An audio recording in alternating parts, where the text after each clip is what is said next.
This is the Evoc Trail Ride 20-liter backpack.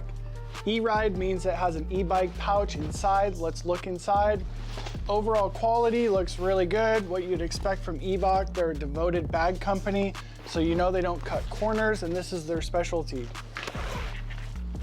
So this is why we're here. This is the e-bike holding mechanism.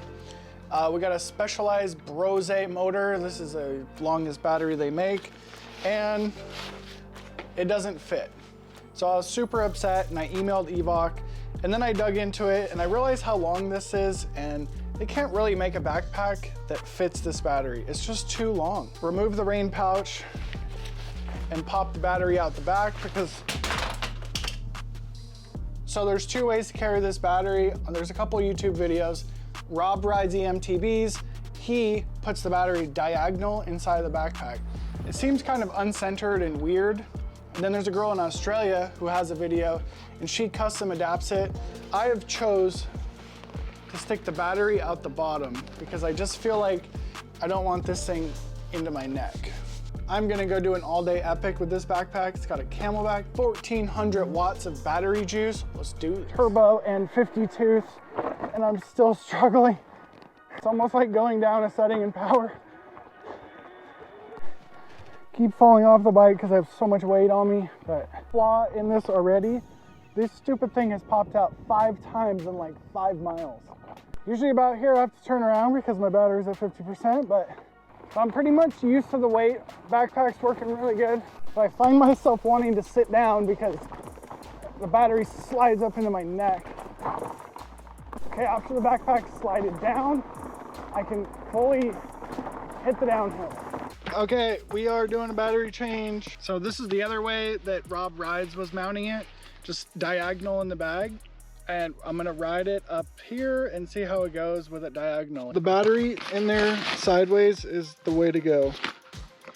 And I definitely couldn't have made it up here on one battery's epic viewpoint.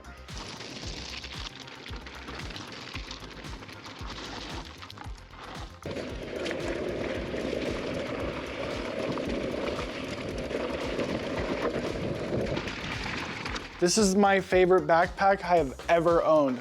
All the pockets are super ergonomical. Doesn't have too much or too little pockets. Evoc really hit a sweet spot with this one. Everything's easy to find and you don't get lost. It's a really interesting backpack design because the back protector built in becomes like a brace, and then it feels like a backpacking backpack, and it's really nice to carry a lot of weight. Whenever you're carrying a lot of weight on a backpack, these do rub you and they will give you rash, and I got rash. It was super interesting on my all-day epic because instead of worrying about battery, I ran out of daylight and I had something else to worry about. It was pretty sweet. Things you should know, this Camelback holder is really designed for a round one. The long, tall ones don't work very good. I put it in and it does work, but this is the Bosch power tube, and if you have one of these, you are in luck. The power tube sits in there really nice, has extra padding, and we can get this thing cinched down incredibly tight. Okay, this is the Bosch power tube backpack, and it is amazing.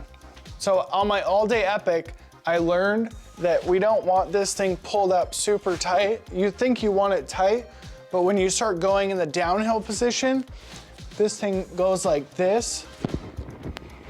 So the best thing to do is to uncinch it so it kind of goes down the back of your shoulders a little bit, and then use the other straps to get it really tight. It's not ideal to carry a specialized battery in this backpack. This thing's just too long, but you can do it. Honestly, this backpack's way overkill for anything but an all-day epic. But for me, who's carrying really expensive cameras around, this backpack doubles as a camera bag, so it's totally worth it. The only real downside of it is the large size, and this strap just constantly falls off. Like, I don't understand, like watch this. It shouldn't come off like that. This is yeah.